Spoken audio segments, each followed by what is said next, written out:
Oke, assalamualaikum warahmatullahi wabarakatuh. Saya Safi atas nama panitia mengerok dan mentasrif sosial Parade Budaya Klasik 2019 yang bertajuk Ngur Si Kesangkur.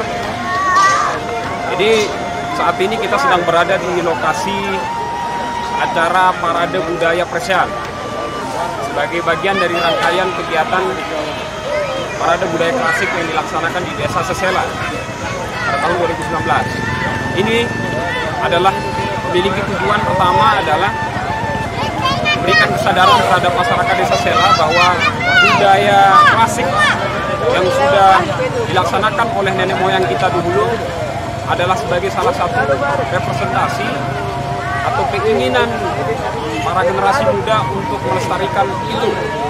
Kedua, kita memiliki tujuan untuk bagaimana memberikan kesadaran terhadap warga, khususnya yang ada di Desa Sela terhadap proses pelaksanaan kegiatan ini, baik pada saat pembukaan dan pada saat proses berjalannya acara ini.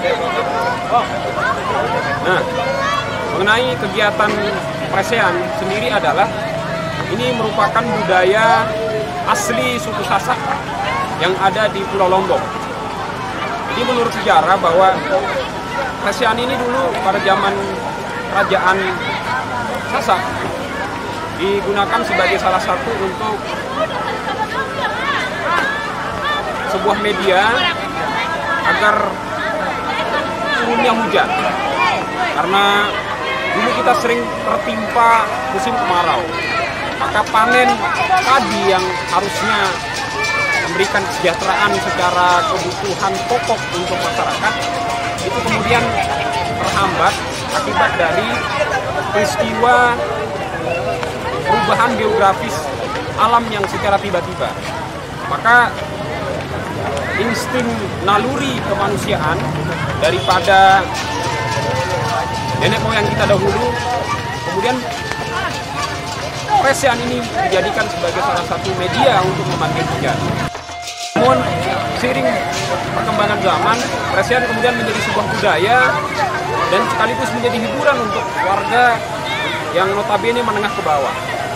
Oleh sebab itu, kenapa kemudian kegiatan ini dilaksanakan dengan pelaksanaan yang jauh lebih matang dan bisa lebih meriah dari kegiatan pada tahun ini.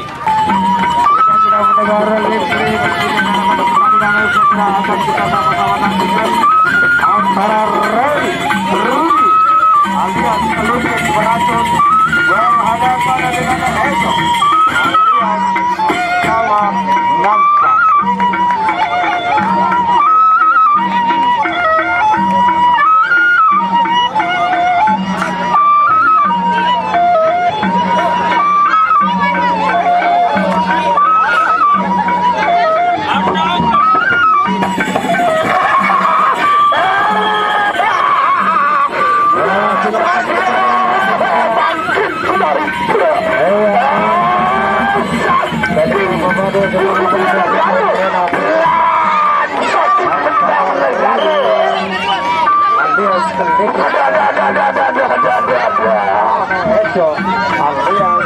Jawa